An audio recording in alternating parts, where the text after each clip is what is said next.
What's up, guys? Welcome to a new video. So I'm taking this from my friend Julian, who said who you are before March 2025 and who you will be after it could be completely different people.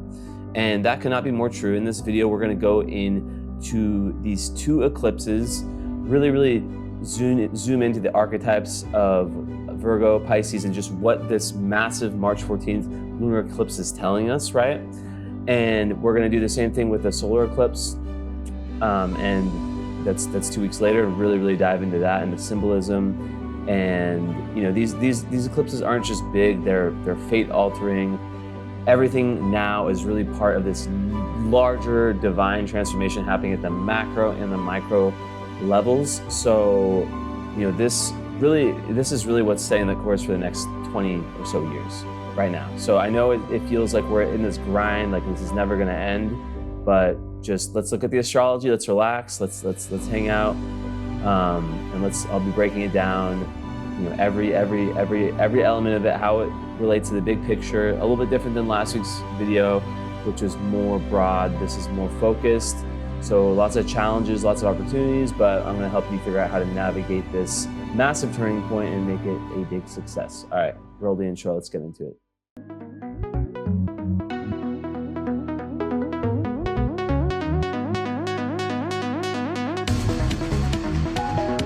All right, guys, welcome to the video. So let's get into it. So what are eclipses? Eclipses are, it's basically the same thing as a full moon or a new moon, as you know, but some people might not know astrologically what it is. It's where the nodes are implicated, right? So the south node and the north node will be conjunct the full moon or the new moon in the case of a solar eclipse. So this adds a whole element of fate because the nodes represent fate, destiny, karma, and they are massive events. So especially, you know, if they fall on parts of our chart, but they really dictate a lot for the collective. So they really do shake us up. They bring really sudden realizations, especially now that we're having these two eclipses with Venus and Mercury retrograde. That's crazy, right? We're in Venus retrograde. Mercury will start in not too long. So, you know, a lot of people I've been talking to have been having lots of realizations about their love life, about what they value, and something that they're not going to stand for right now that they maybe they stood for before. I have my own also, which I never thought I would in that way. So it's really interesting. Right on brand with Venus retrograde, which is like a more of a inner analysis about not just love, about a lot of things related to the Venus archetype. But anyways, so yeah, that kind of shaking us up, that forcing the change within us, kind of removing what no longer serves us. They can really be these like fixed turning points. So I really want to get into the Pisces-Virgo axis. In March, we can feel like life is more unstable. You know, we have all of these massive shifts coming, but before the shift, we have to kind of grind our gears and get that alignment. There's some things that, like with the symbolism of Mercury and Venus retrograde, going from Venus, from Aries, I said this last week, but going from Aries, the first sign, back into Pisces, the last sign, just think about that symbolically. That's going from the first sign, a new beginning, back into the last sign, the ending. So you thought you were done, but there's things that retrograde, right, which is that analysis within, that we have to re-go over, right? We have to re-look at. So it's like God is very forgiving. God is very patient, not to get religious, but yeah. So basically, God is very forgiving. God gives us many different chances to see the same thing, and this is a very good example. So, in order for us to move on to Aries, which I'll get into with respect to the March 28th eclipse, first we have to review a lot, and a lot of that goes through that Virgo Pisces axis. So let's get into that. So what is an axis in astrology? An axis in astrology is, there's 6 of them. It's just the 12 signs. They each have an opposite sign. So Pisces' opposite sign is Virgo. That's why when there's a full moon, it's Pisces and Virgo. Most of the times, and you can have an out of sign full moon, but that's very rare if it's at the end of Pisces and the start of Libra or yeah. So anyways, basically you have, you know, Taurus, Scorpio, you have Aquarius, Leo, and so forth. So understanding, you know, that what axis a full moon or an eclipse is in can tell us a lot about it, and really looking at the chart of it, kind of like you look at a birth chart, will tell us so much. So bear with me here.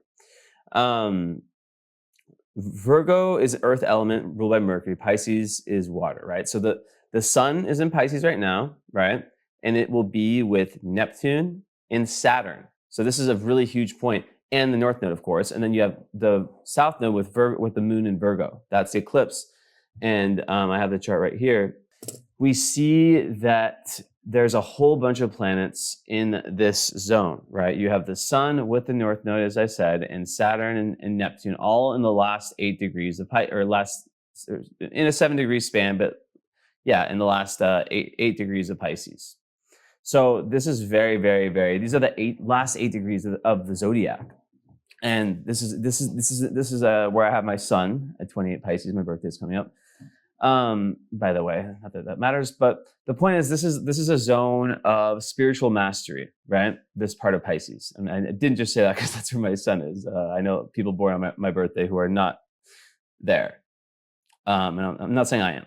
But anyways, you also have Venus, right, with Mercury that are very, very close. They're going to have a conjunction in a few days from me recording, probably at the time you're listening to this. And they're in Aries. Mercury about to go retrograde very soon. And it's kind of like this cosmic meeting, right? Now, when you think about logic versus surrender, structure versus chaos, right? These are some of the themes of this axis because basically in our life, and I want everyone to you can pause the video, you can, I want this to be more of an immersive experience, right? But what, is it a person? Is it a way of existing? Is it something mentally that you do to yourself?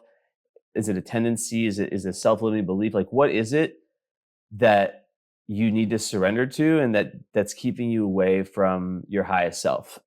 Is it like a relationship that you haven't created a strong boundary with yet?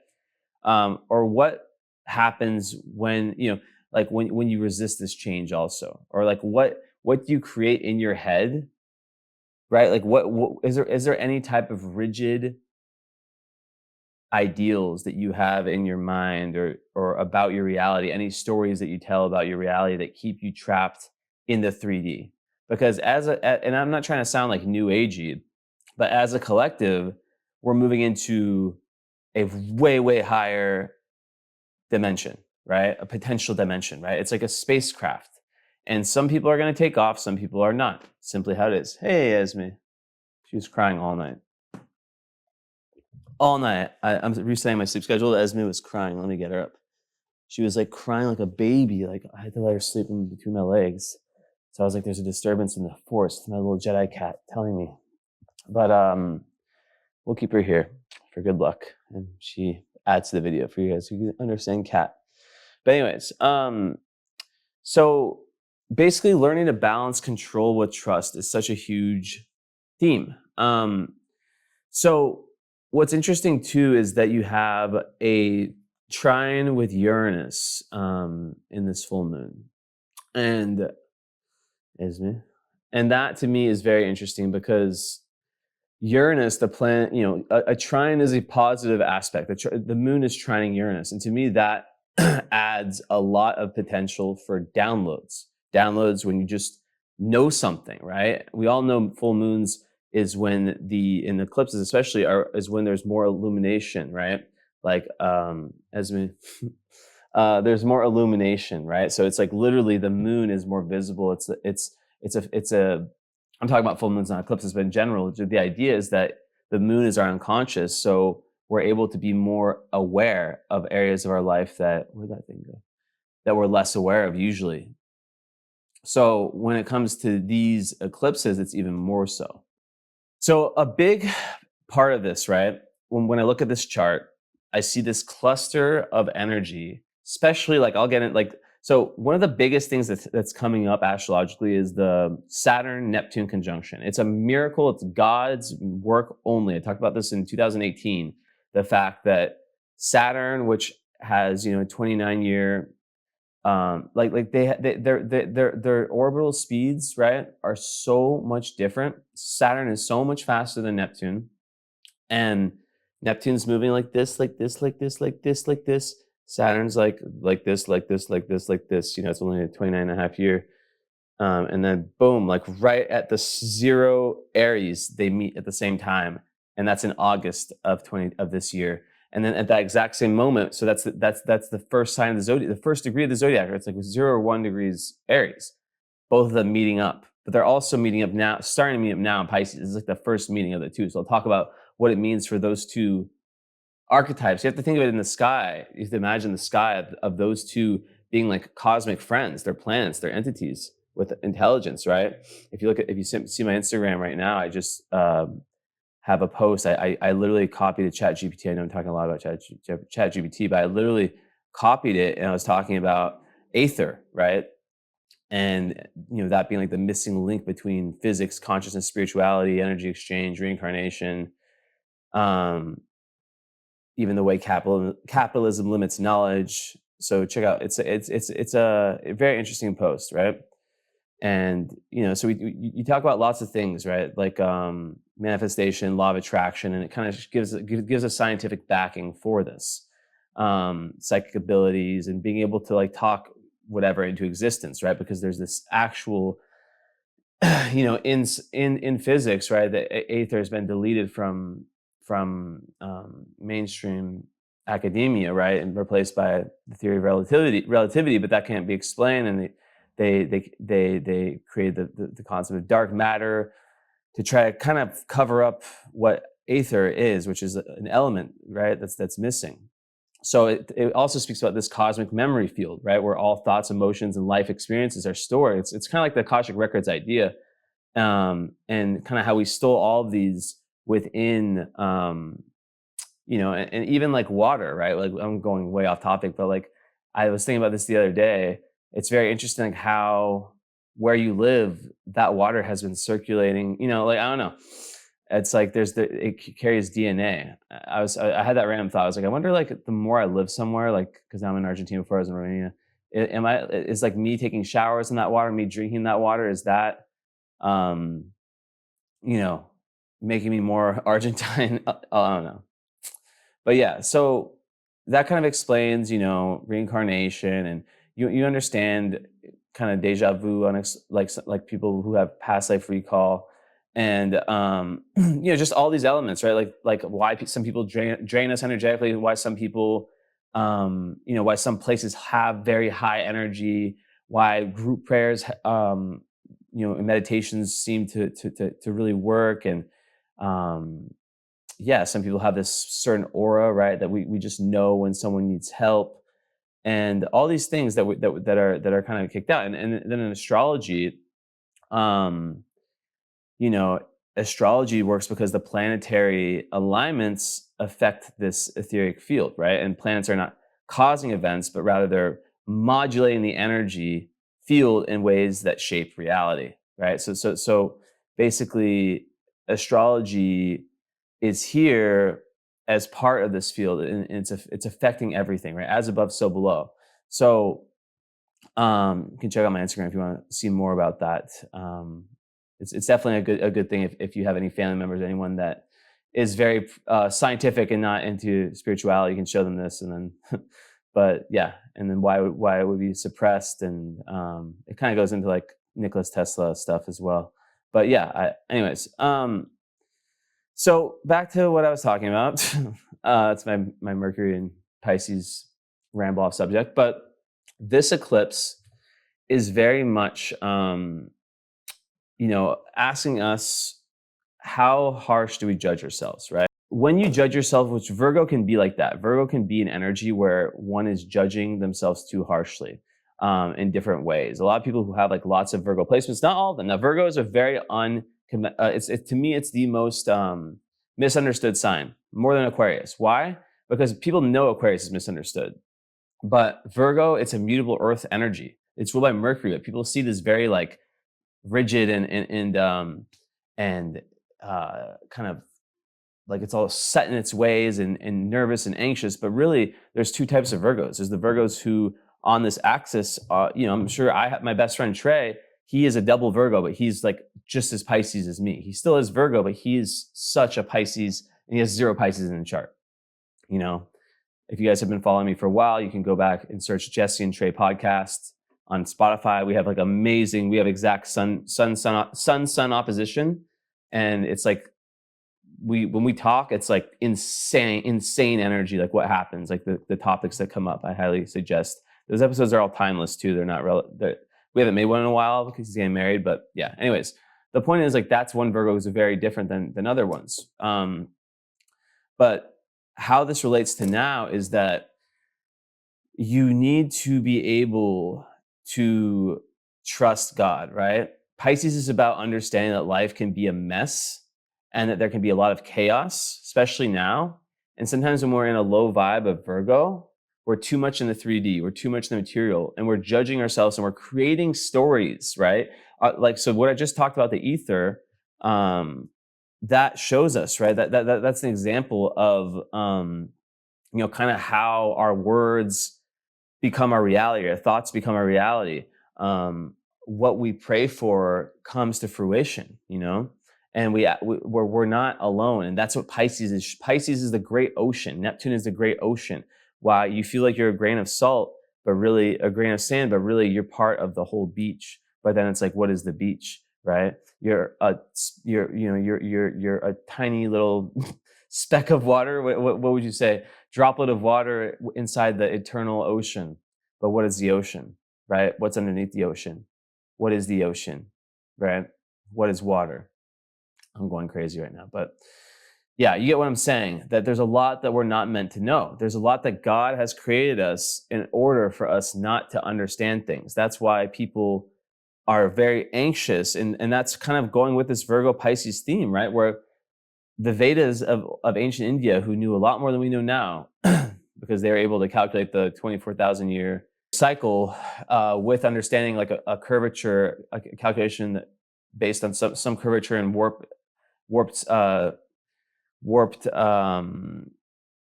basically, I don't know that I'm not a physicist, but basically they were able to understand elements of physics that modern science is still struggling to understand, right? So obviously people who look into ancient civilizations know that they were more advanced than we are now, right?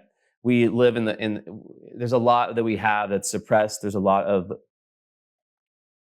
stuff that if it was released would give the people too much power.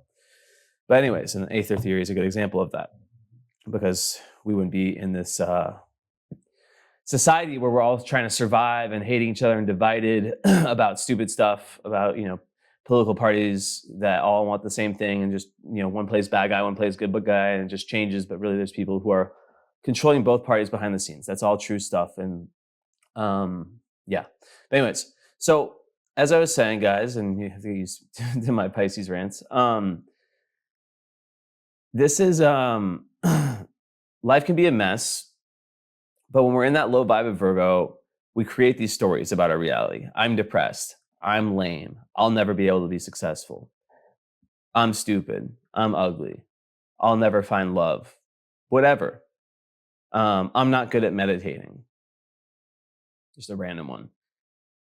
Now, we can start to really, if it's ruled by Mercury, and Mercury is the mind, Virgo can have anxiety because it can intellectualize emotions. It can over intellectualize the process of reality and add too much logic to something that where there isn't meant to be logic. Some things, like I said, God, the Vedas talked about how God, how at certain periods during that 24, and I talk about this in my book. It's on Amazon, on any Amazon, called Pisces Live 9 Lives. It's not about me. It's about so many different topics.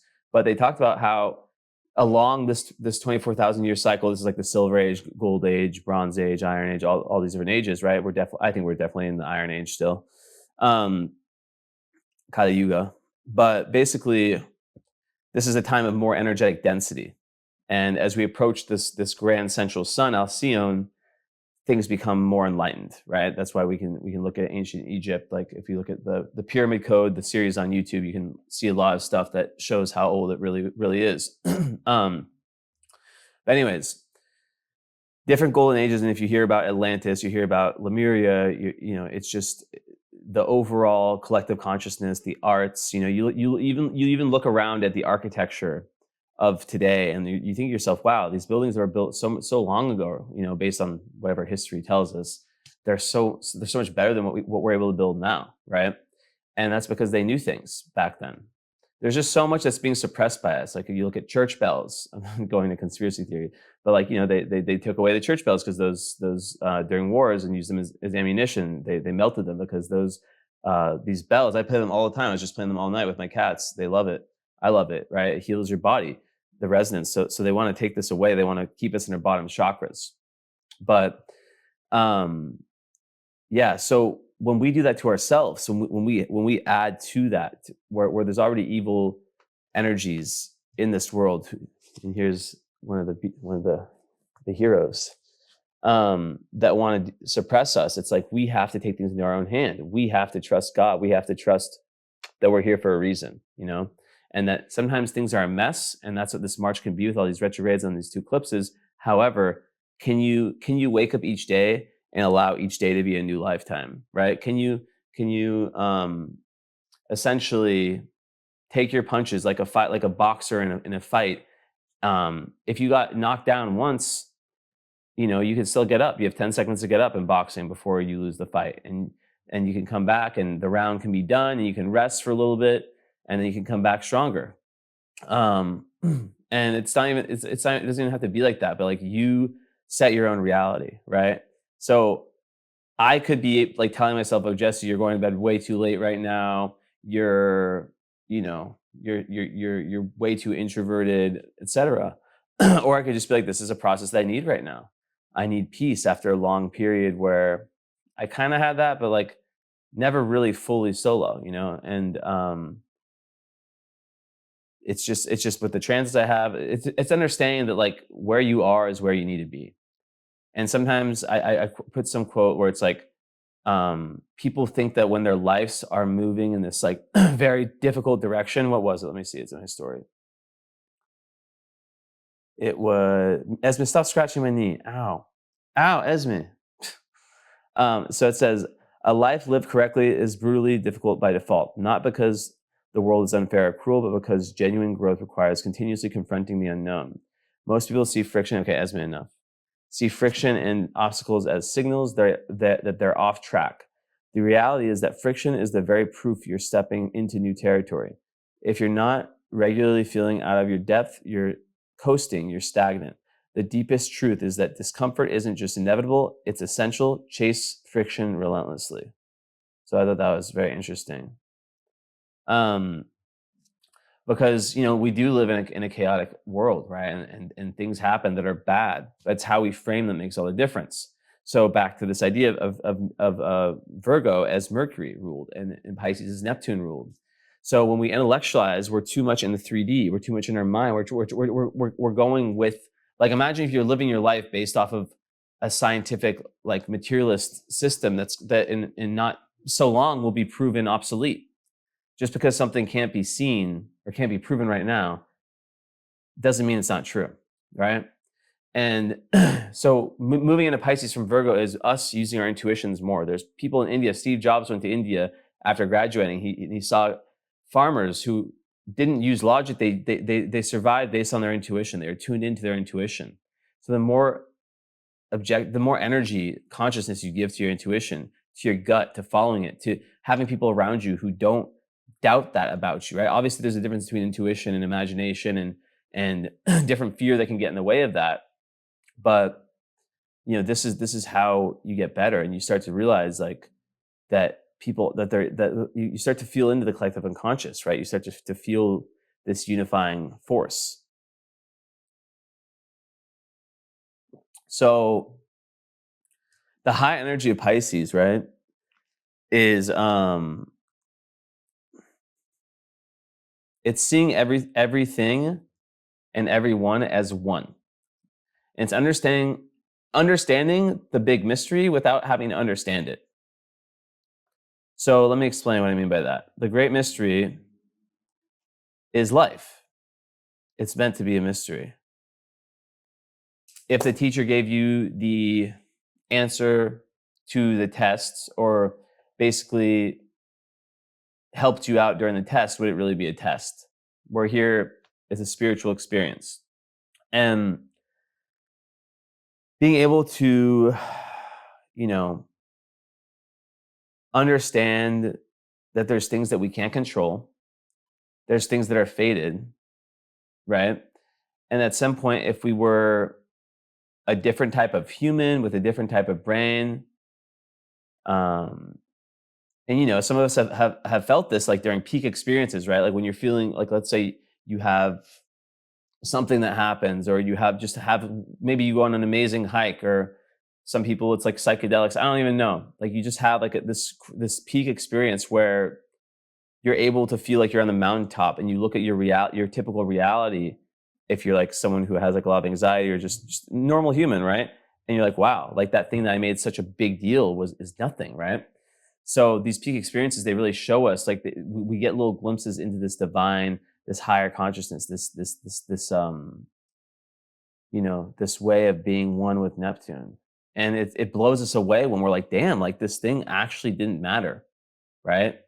These fears that I allow myself to that I allow to hold me back. Like a lot of people want to start like putting themselves out there on social media, for example, but they're held back by the fear of judgment. And unconsciously, it's like some person from their high school, or some person from growing up, that they're afraid of certain. They're just tormented by the thought of certain people seeing them, but people don't care about you. Like people don't give a shit. I mean, most. I guess maybe you have some people who are just haters, but those people, you shouldn't care about their opinion anyways.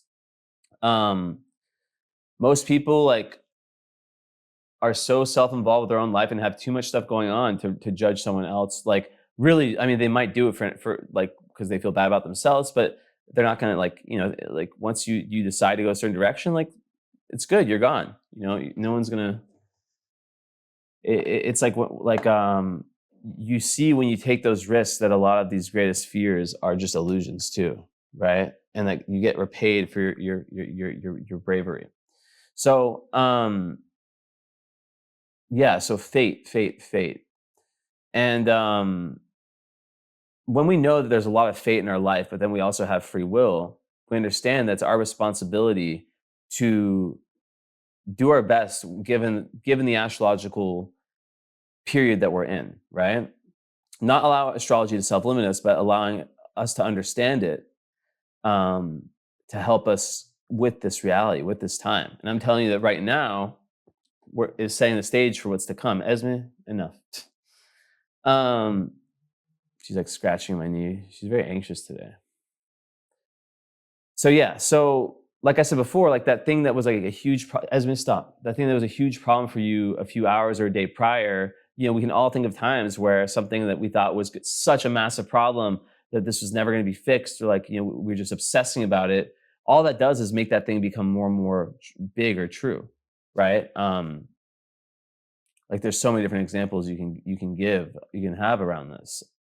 So just being able to connect with oneness, with the timelessness, that is getting you. It's not spiritual bypass, as we stop, but it's being able to feel that being a speck of sand, right? And feeling that connection, that you're not single, you're not weird, you're not alone, right? You're not like shame. People, when they're stuck in shame, they start to think that they're different than other people, and that's what's a lot like part of the whole conditioning is to get people stuck in shame. So when you feel shame, or it keeps you trapped in shame, or any of these like guilt, any of these very low vibrations, right? You feel they're more fear than love. There's like a pyramid that shows the vibrations, right? And you get trapped down there. You think that you're different than other people, but you're not. So that's Pisces. It's the eternal ocean, right? And it's not really something you can put into words.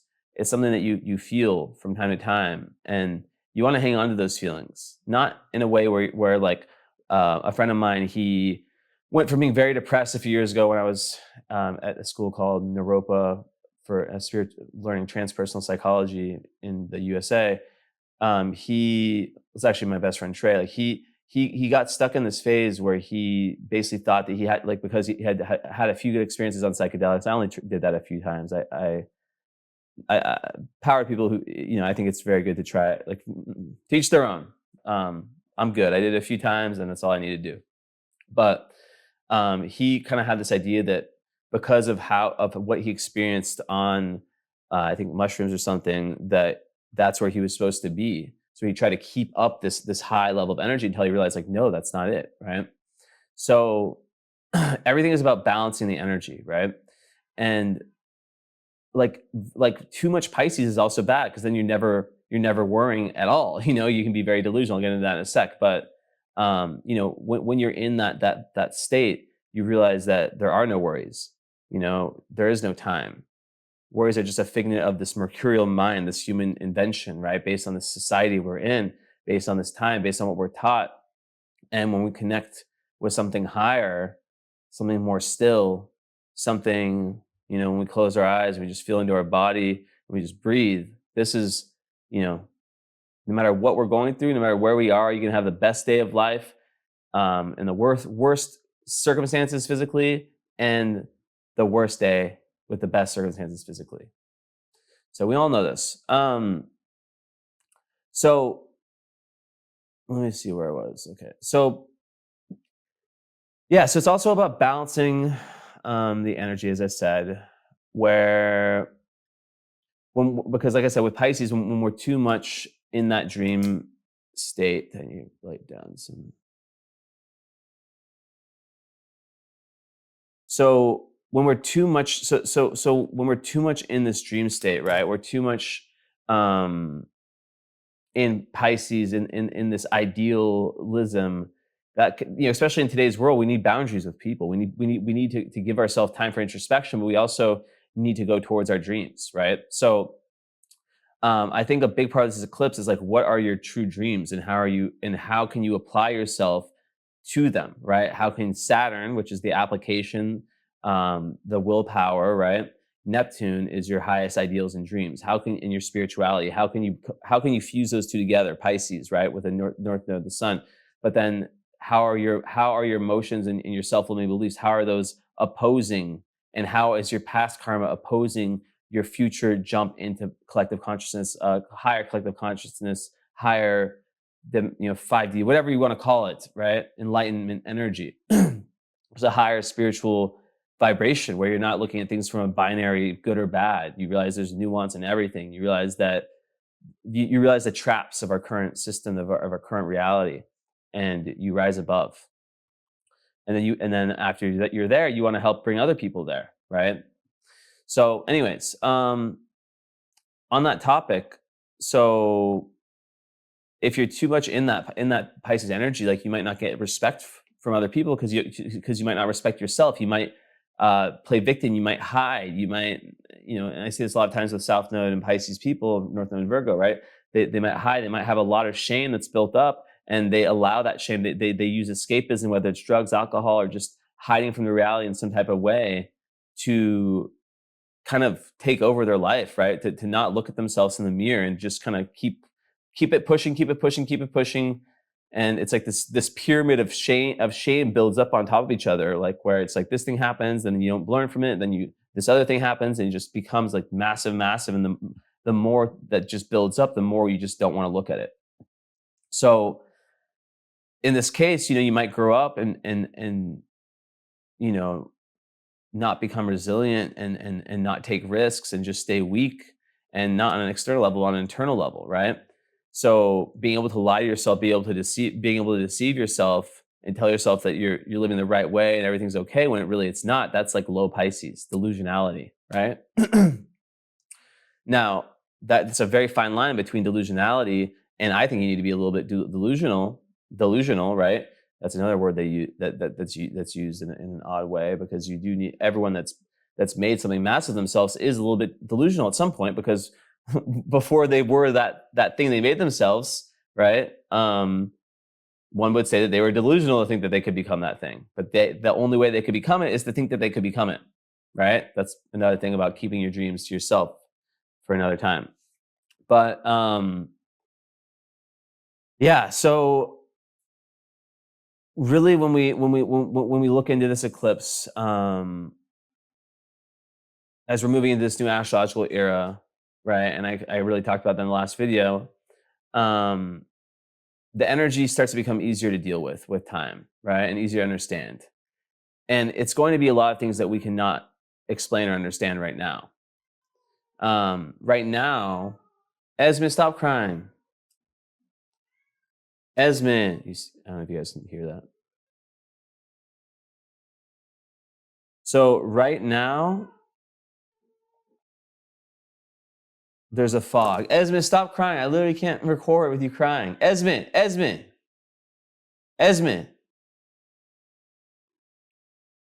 need to give her therapy.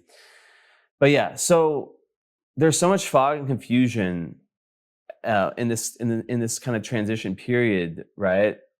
That we're going into this new energy. That if it's almost like a cusp in astrology, right?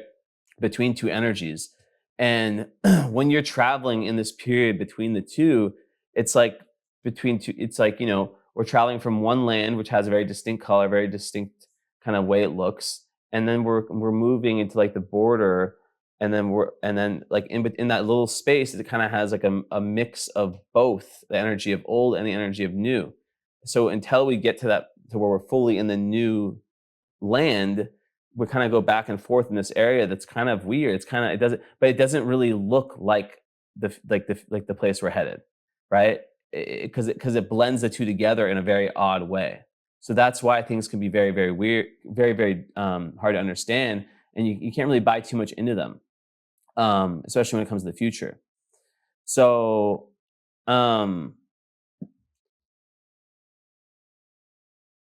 yeah, so basically, I'm not going to talk about that.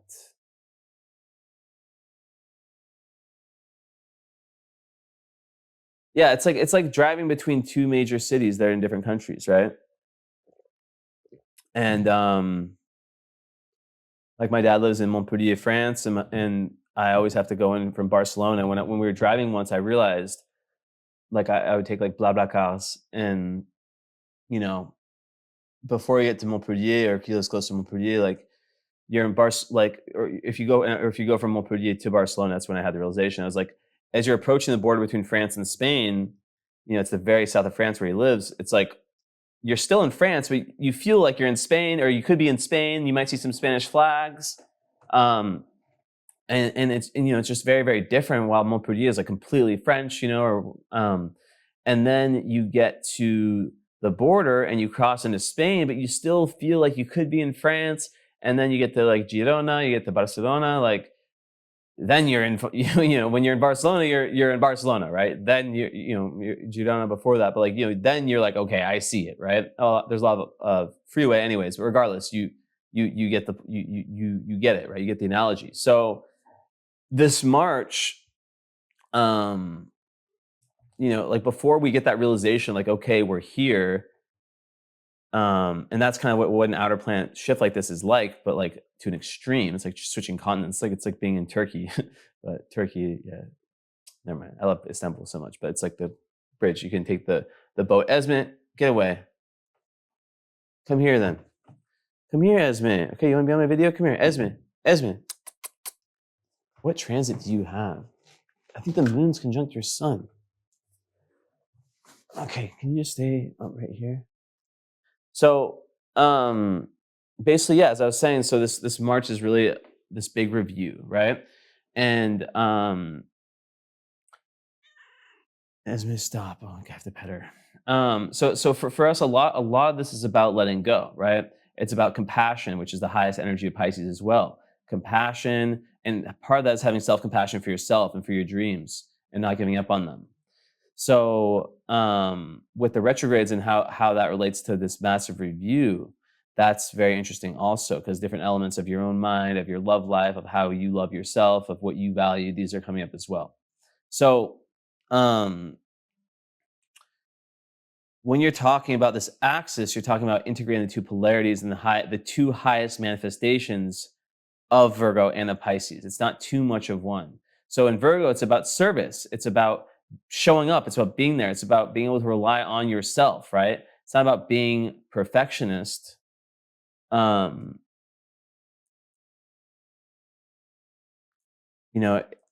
being too harsh on yourself. It's not about that. But it's still striving for something. You still want to strive for something, right? it's not that 100 or 0, like if I can't get 100 I give up type energy. It's like some days the best you can do is 80, right? But not giving up when you inevitably fall short or don't have the energy some days, right? So the key is, to just strive for your best and organize your life in a way where you still take risks, and you still analyze, you still observe, you have honor, you have dignity, right? You really stand for what you stand for. That's Virgo in a way, right? Like I said, very misunderstood sign. But because when you have your dreams, Pisces, you need application. Virgo, you need, if you want to if you have an amazing script for a movie, you need to write it. You need to come up with a step-by-step plan of how to integrate it or how to make it work, right? That's the Virgo. So you need some earth, you need some application, right? To make change in this world that it's related to your highest ideals, Pisces, you need to to do physical things, right? So yeah, I think that's a big part too. And yeah, so when we look at the chart, right, it's kind of getting us prepared for what's to come. And basically, like I said, with all those planets in Pisces at the end of Pisces, right, it's really our first glimpse into the Saturn-Neptune transit that's going to be happening, this conjunction. And like I said, that they're both meeting up miraculously in Aries in August of this year for the first time. And at that exact moment, they'll be at like 1 degree Aries, which will be sextiling a 60 degree exactly at Pluto and Aquarius. And then Uranus will just move into Gemini too. So which will be exact sextile. So it's like creating a mini grand trine, which is a very Aries is in the middle, right, with Neptune, Saturn, and then 60 degrees on one side, Gemini, 60 degrees on the other is Pluto. So there's a trine between Pluto and Uranus. Did I say Gemini?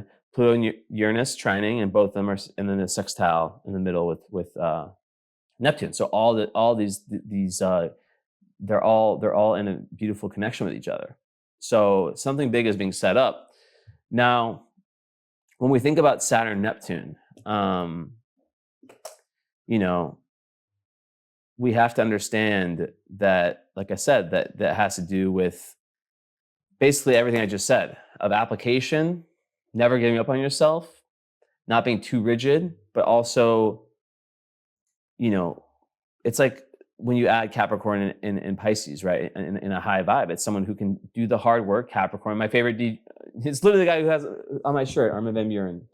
That's kind of crazy. He's a Capricorn sun. He's like my favorite musician ever.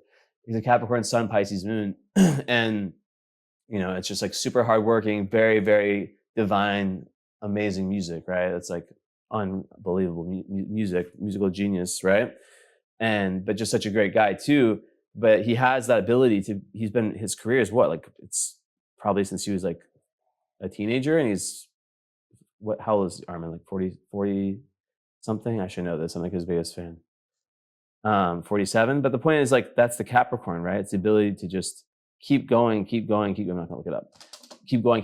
And then Pisces is that inspiration, that ability to connect with people and to tap in. So he's able to create Saturn and keep going Saturn with what he's inspired and be inspired Neptune.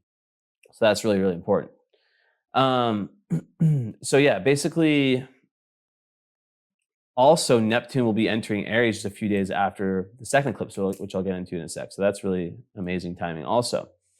So I think that back to so looking at this chart, we see that it really is, you have Mars also trining the Sun and Saturn from its direct position in Cancer. So being able to act and move in a way that's in alignment with our emotions, with our values, with kind of what works, what makes us feel secure, and on a very deep emotional level. And there's a lot of like spirit, like the North Node with Neptune too, involved with this, right? This is like really about just your spiritual destiny, right? And your ability to truly get to this place of quietness, silent peace within yourself, right? You can only find love. I was thinking about this the other day. People have this idea of like, oh, I need to be in a relationship, or oh, I need to have this, or I'm a failure. Um, and Venus retrograde also can be part of this too. But basically, there's periods in people's lives where you're meant to just be alone, right? You're meant to just kind of like you have to find this peace within yourself, or else you're just going to enter a relationship. Like a lot of people bounce from relationship to relationship, and they don't give time for themselves after. They don't and I feel like that's very dangerous. I mean, to each their own, but I think that we learn a lot of very important lessons in those, right? And um yeah, like what you're and it's not just relationships, it's also what you're going to take with you to the world, right? Like if you're always around the same people, if you're always in the same situations, this is kind of more Taurus Scorpio energy. If you're never transforming, how are you going to have an effect on other people around you? So this will be a perfect segue when I move into like the next the solar eclipse, right? The partial solar eclipse in Aries. And I'll get into that in a sec, but just like how that is really talking about us putting ourselves first, and how sometimes being selfish is ultimately the least selfish thing you can do. But anyways, yeah, Saturn conjunct Neptune is really about spiritual application, and um I think that when you also put it together, it can represent physical endings, like the end of old habits, old relationships, life chapters. It's very karmic when these two meet, right? And but it can also be a loss of order, right? Because Neptune can be kind of chaotic and Saturn's order, but this is also a great opportunity for growth and transformation. So, um, and you add all the other elements to it, and so I think this is like the ultimate time for spiritual awakenings into. I'm going to write that down. Spiritual awakenings into new realities, right? Or into a new reality, because ultimately, when you have a new connection with the divine, and a new connection to truth, and you're dissolving a lot of these outdated, like low vibe Virgo concepts and ideas that keep you in this very 3D model. When you start to like learn about, okay, well, this could be the case, right? Like this thing, this idea, even like if it's something scientific that I've let shape my reality, maybe that's bullshit. Maybe the whole Big Bang theory, maybe that is just absolutely nuts to someone, like from an a priori standpoint. Maybe that's just as absolutely crazy as anything, um you know anything that's more spiritual in its essence, or the ether theory, for example, right? And just being able to surrender into not knowing how it all started. We don't know what it is, but that's part of it. We only know that there's love energy. Love energy is energy inside you, right? It's an energy that is you need to find within yourself, as you know. And I'm not the first person to say this, but like to actually apply that, because it's not always so sexy. It's not always, we get this idea fed to us of relationships by Hollywood, or whatever, that it's like you always have to be looking your best and feeling your best and all of that. And I believe that we should have space. I believe that we should allow ourselves room for imperfections. You have people, and this is very Virgo or self-critical, who say like, oh yeah, like I know someone who's like that, who's like, for years he's been saying the same thing, like, yeah, I'll get a girlfriend when like I am happier, or when my life's better, more together, or when I have like my foundations of my life set up, so I can actually. It's like, dude, like maybe part of your whole, maybe letting someone in is right for you, and maybe that will lead to so it kind of goes against what I was saying, but I think it's different for different people. But there's never a right time for relationships to start. And that's part of like that's another way we surrender. If we tell ourselves, like, even what I just said about like some periods of time are meant to be single, it's like, well, sometimes those are when we start relationships, or when things just magically come our way. So just entering each day and being open to anything happening, I think, is the best mindset. So I think, like, also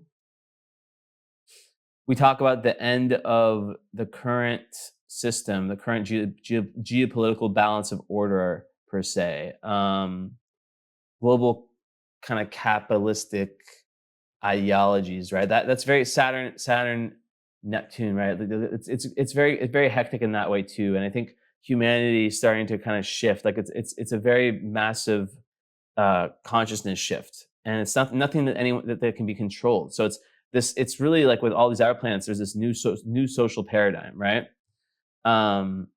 And this is not something that we can, like I said, understand at this time. But I think a big part of it is, are you going to be left behind, or are you going to move forward, right?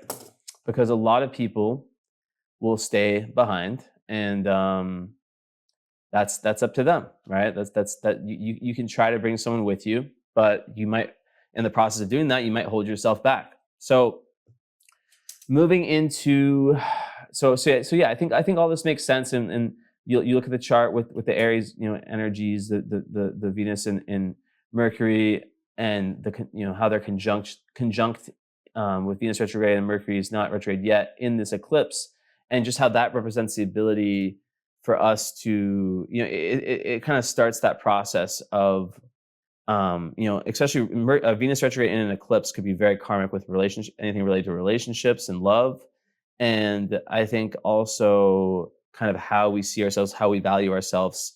And it's kind of the precursor to this, the solar eclipse. So the solar eclipse in Aries on March 28th. So what else have I not said? Yeah, so just all those four together, it's really like moon opposite sun emotions. It's how do you balance those two, that axis in your own life. Everyone has it. Just because you're not a Virgo or Pisces placements or you don't have those placements doesn't mean that this doesn't connect for you. You can look at what house it hits in your chart, or you can just say, you know what, I'm gonna feel into this on a more qualitative, big picture type of way, right? So yeah, it's very interesting, and I think that there's really a chance to be able to find this universal love, to find this this peace within yourself, and then, like I was saying with relationships, those start to make more sense. And I mean, everyone's different. Everyone has different like style and different chart. That when I do birth charts, I can see someone who has like very surprising love life stuff. But anyone can book a reading, by the way. Go on my site, jesseinnocentastrology.com, or send me a message on Instagram. Or actually, better to email me, jesseinnocentastrology@gmail.com. But yeah, like everyone has different styles of love, but there's never a right time for something to start. And I think sometimes we get caught in the past. And what I've heard from a lot of people lately has been this feeling with Venus retrograde of them being shown why, because people always talk about Venus retrograde being like when people get back with their exes or when people do this and that. But then there's a lot of fate. Like, I've heard several people tell me about like how they were shown something that they weren't able to feel into before about what they value, and that led to them being like, I don't want to get back with this person, or I don't want to move forward with this person, or something like that, right? So we're becoming more and more confident about what we want and what we don't want, which is good. And when we come from a place of scarcity, right, like versus abundance and I feel like I see, and I understand it's way different for a woman than for a man, like your biological clock, all that, right? So there can be a level of anxiety, but it's like everything is God, right? So I can't really say that. I'm not in a woman's shoes, right? About desire to want to have a kid, and all that stuff, right? But right now it's just very odd times, and I don't think you'd really. I mean, I would never like limit like saying like anyone you meet during this month, it's gonna be a bad relationship. It's just not how it works. It could be a very karmic, a beautiful one, but um, there's a time and place for everything. I don't know why I just said that. That just came out automatically. Um, I guess it's kind of true though. So just letting things happen and flow, and the more connected you get with yourself, the more. I made a video a long time ago when I was in Peru, not that long ago, November, where I was walking. I was like, you have to date yourself, right? Um, you have to date yourself, because if you don't, like, if your time with yourself is like a 9 out of 10, and then you meet someone who's a 7 out of 10, not looks, just their general everything combined, you're gonna be like, hell no, I'd rather be alone. Now, this isn't about like being obsessed with being alone. I think you have to compromise Aries Libra axis, right? But if you can't stand your time alone, right? Where your time alone, you judge it as like a 4 out of 10. Your time with yourself, you just so boring. Then if you meet someone who's a 5 out of 10, super toxic, but maybe adds a little bit of excitement. I don't know. Then you might accept them. But so it's like about like it's not about having people be perfect. No one's perfect, but you know, if you do enjoy your time alone a lot, and you meet someone who also is very complimentary to you, where it feels like this smooth cosmic dance, or not smooth, right? Everyone's different relationship wise. I've never had smooth, but like, you know, that's when things work, and that's when you can kind of move into a new reality. So yeah, just letting go is really really everything in that sense. So yeah, just do your best and let fate run its course. That's all you can do. Do your best. And I'm not saying don't put yourself in positions, but don't get disappointed. Like, let's say, when, like, if you go out at night thinking like, okay, I'm going to meet someone, or you go on a date with someone, you meet someone, you have expectations like, oh, this is going to be my my partner, like, this is my person, and then it doesn't work out. Like, what I've been shown from experiences myself, from experiences from a lot of people, like, I have this thing where people just tell me everything, right? And whether it's clients or just people in general, there's been a lot, like we can use astrology, synchronicities, all of that. And sometimes we meet someone. I had this happen. Yeah, well, I've heard a lot of people having this recently, right? Where not really myself, but like, um, where all the synchronicities were like perfect. It seemed like it was meant to be, like it was like this amazing thing, right? And then nothing happened, nothing came from it. And when that happens a few times, it makes you kind of question relationships, and or question like these synchronicities. Like, okay, well, damn, like, I thought that had like all this meaning. I'm sure this has happened to everyone watching this. I thought this had all this meaning, right? But I guess it didn't. But sometimes things have secret meanings, right? Sometimes the meaning of certain times are like, don't be so naive, or you know, for people who understand astrology, perhaps God is just like, okay, well, guess what? I'm going to throw a few fakers in your way, where you're going to think that this is like, maybe you're not supposed to know, like, um, that this person is the one, because you guys is like, I don't know, because your north nodes, I don't know, because your Venuses are exactly on each other's north nodes or something like that, or whatever, right? And it doesn't work out. Maybe that's God's way of being like, guess what? I know that you know what you know, and like what I was saying earlier, it's a test. So, yeah. Okay, let's move on and let's finish with the eclipse. 1 hour already. Damn. Let me know if you get in the comments, whoever's watched the whole thing. I think a few people told me like they liked having this on, and you can have this on, on your TV, or while you're driving to work, or subway, or wherever you live in the world. I guess it is kind of like a podcast. So I'm gonna start not every video is going to be like this. I still will do my other kinds of videos, but I do like talking and getting kind of moving into things in this way, right? But I think I'm going to have guests. Like I know a lot of very, very wise, interesting, smart people. So I'm going to start having some of them on here. I haven't had anyone on this channel yet, but on my Instagram, Jessiness and Astro, I've had quite a few lives in my time. Not much lately, but anyways. So okay, the solar eclipse. So we'll end with this. So I just spent an hour talking about the energy and how everything is setting up. So March 28th. So the first is March 14th, right? I should write that down in my notes. Partial solar eclipse, meaning that the north node is in conjunction with the sun. So a new moon, as you know, is sun conjunct moon, right? They've come together in the sky longitudinally. And a solar eclipse is when the north node is conjuncted. Now, usually it would be in the same sign. So, I mean, the tropical zodiac, the north node is in Pisces at 26. So it's a wide orb, you know. And you have an 8-degree sun and moon in Aries. So, you know, you have the north node is conjunct Neptune and Venus retrograde, right on my sun, damn, and Saturn again. So you have that going on. So you have basically the north node is in a different sign, but it's still an eclipse, right? It's still like, you know, in sidereal astrology, this would be happening in Pisces.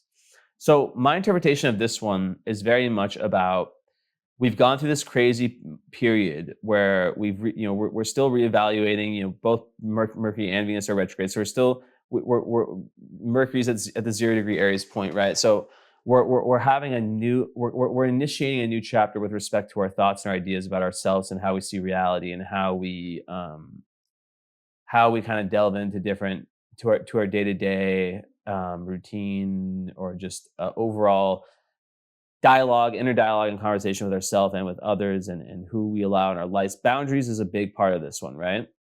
And the reason for that is that in order to succeed, whatever your version of success is, you need to make some sacrifices, right?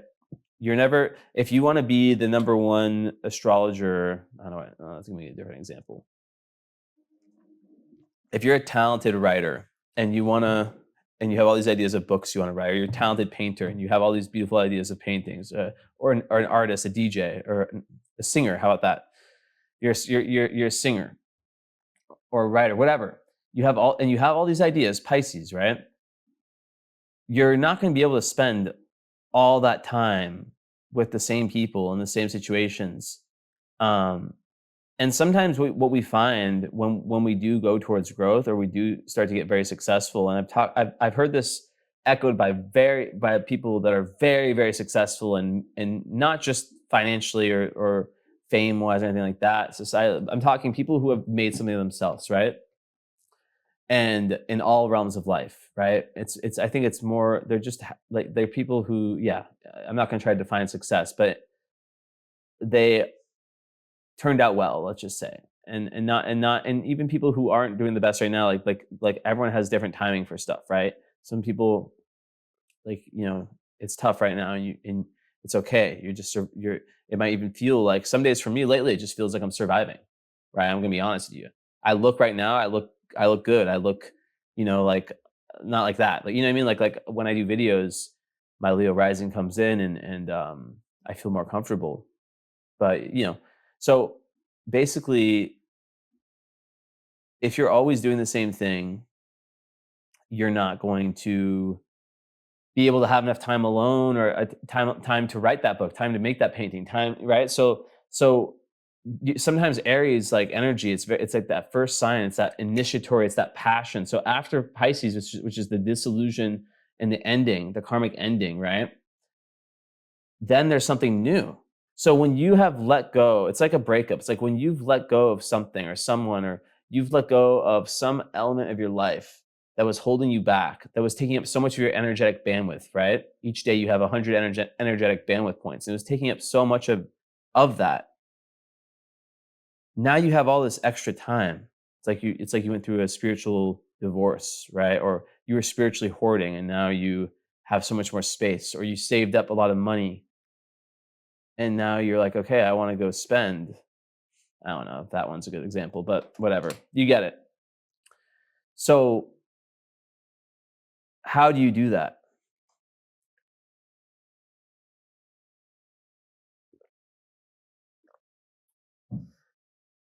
The idea with Aries, right, is that you need to be someone who knows how to balance out your goals, your ideas, your passions. When that new cycle is finished, you have all this new energy. People who have a lot of Aries, they have tons of passions. They're very free. They're not afraid to tell someone to F off, right? they sometimes like speak before they think. Um, it's that first energy. It's the child. It's the rebirth. So this period now can feel like a death, but there's always a rebirth. And you go into that next chapter, that next lifetime, with the wisdom of the last one. To not make the same mistakes again. To recognize the traps, right? And what I want to say is that you have no idea how incredible the new reality can be. It can really be so special in ways that we can't even imagine right now. I just got like chills in my body. I think I don't even know. Um, there's obviously the macro and the micro, but when we've escaped this, when we've started to really work on our self-limiting beliefs, everything I talked about with Virgo, the gift is Aries, right? The gift is Aries / this new beginning, this new chapter. And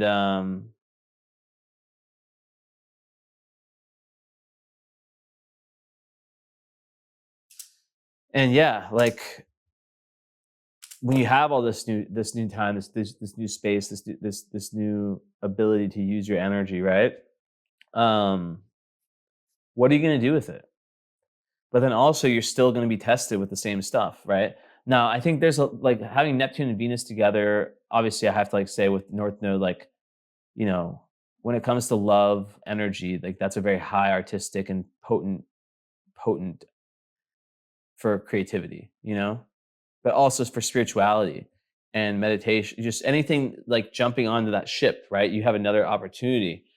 And you might need to retreat a little bit. You might need to be like as you've like realigned yourself in your own psyche, in your own spirit, your own understanding, your own emotions, your own way of looking at the world. Now it's like, what actions, Aries' actions, do you want to take to move forward? Now with Mercury retrograde, you're still, you're very introspective about this, right? How you want to, think about your reality, right? How you want to communicate. And I just Aries is always about, with Aries Libra, it's always about boundaries, right? It's always about putting yourself first, as I said earlier, because if let's say as the example of the person who has to disappoint a few of because it's always interesting. But I was saying this earlier and I cut myself off. I've talked to very successful people who were shocked when they became very successful, that the people that they think that they always would have thought would have been happy for them or cheer them on were not happy for them. They were jealous of them. And sometimes it's the people you expect the least. And that's a sad thought, right?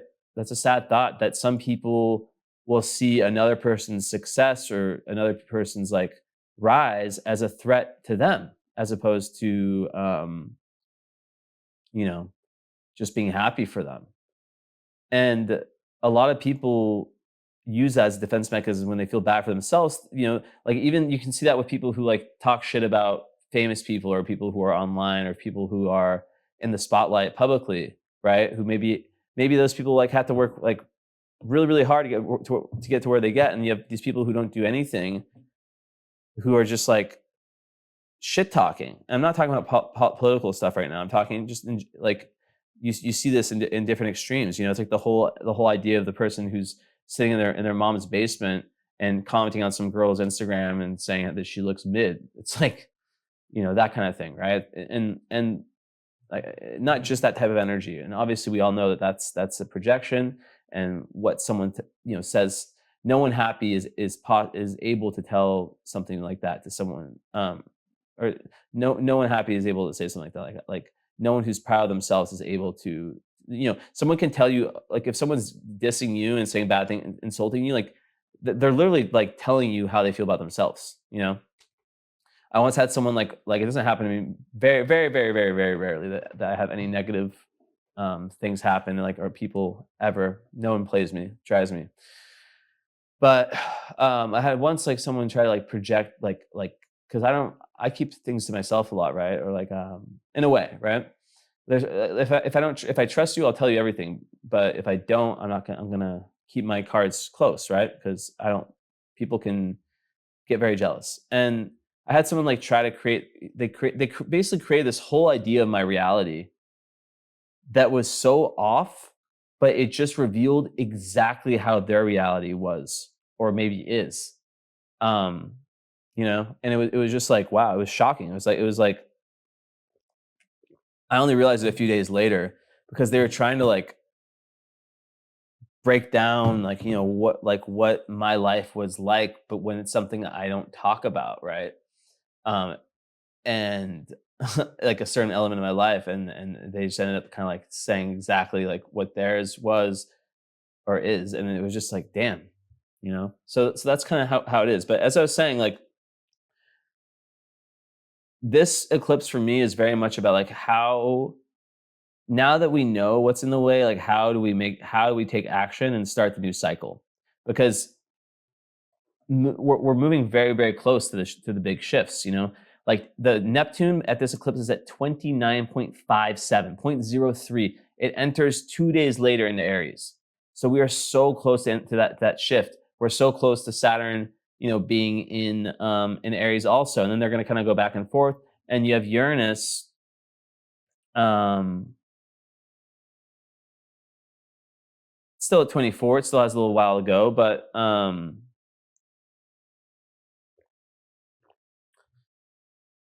yeah, like basically. And what's the hold on?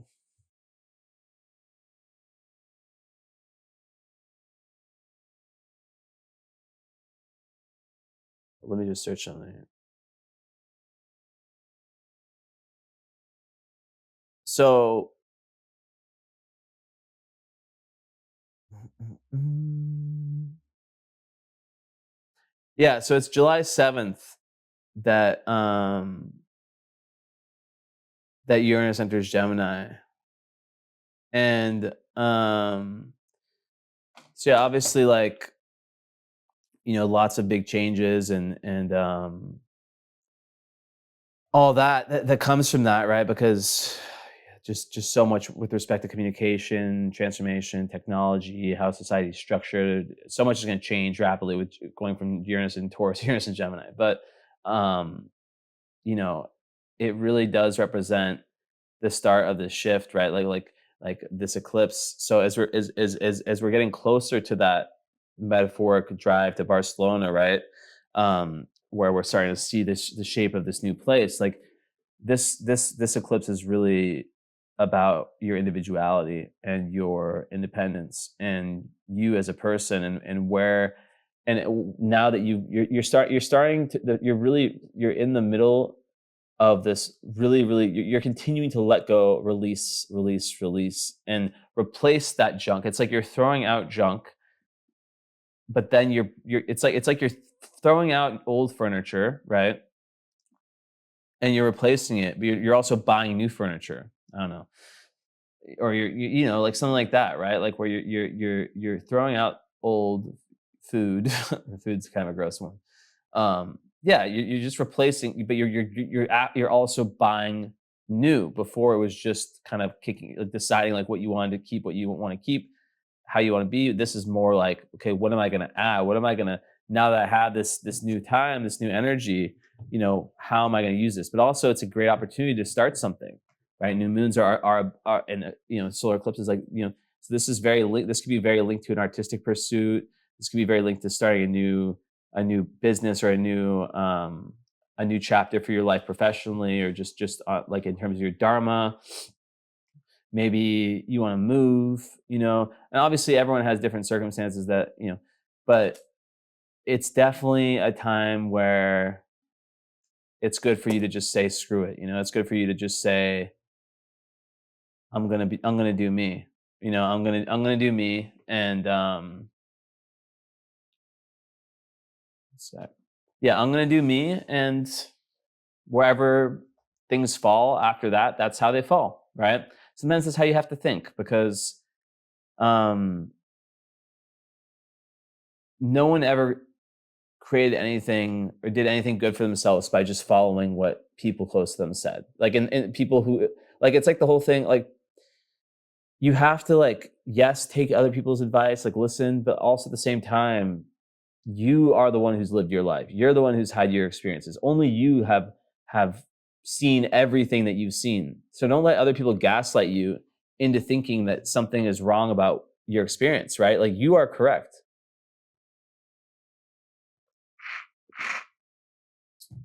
And also just be aware that other people's thoughts about you, especially for very empathetic people, in some cases, I see this a lot in different charts with, like, Neptune doing a lot, especially with Mercury, but just in general, is you have to be really careful about when you're around other people's energy, about their thoughts and them putting you in a box, because I know that you do have control over how you allow that to affect you to an extent, but it still can be very invasive energetically, like vampiristic, when someone does that, and very empathetic people will start, sometimes without noticing it, will start to believe the projections other people have on them. So if you need to spend time alone, if you need to create a new structure for your life, right, which is Saturn can represent that, a new spiritual structure that's going to allow you to, like, stay kind of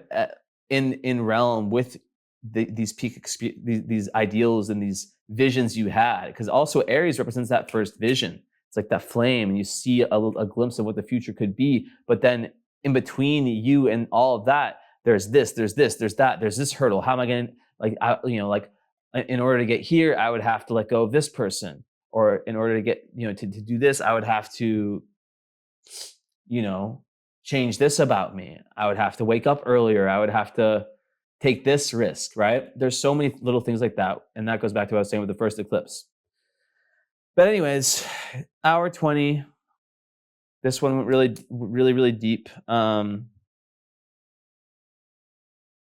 me know what you guys think. It's a really, really interesting period. And let me know in the comments if there's any topics you'd like to see me. This is a 50-second Cosmo session, so that's 52 weeks in a year, right? Damn, crazy. Only missed 1 week when my editor's computer completely broke. That was like, I don't know what month, maybe April or something. So yeah, we haven't been stopping. So yeah, let me know how you guys are handling this energy. And if you like this format, if you like when I just kind of talk, like, I feel like it'll be cool to have guests on here, or to film, to record some Zoom combos. I don't know any other way of doing it. I could also do Instagram lives and find a way to, I guess you can save them and post them on YouTube. So I could do that, which would be interesting, because then you have, like, the chat interacting, and that's where I have most of my followers, is over there anyways. But yeah, good luck with this period. And if you want to know more about, like, this month, look at my last week's video, because last week was more like a kind of like how introducing Mercury retrograde, Venus retrograde, these two eclipses one by one, and then how they connect to Gemini, Uranus in Gemini, Pluto in Aquarius, Saturn, Neptune, Aries, right? So I didn't really go too far into that in this video, but yeah, I hope you guys enjoyed it, and I will see you next week. Ciao. Bye-bye.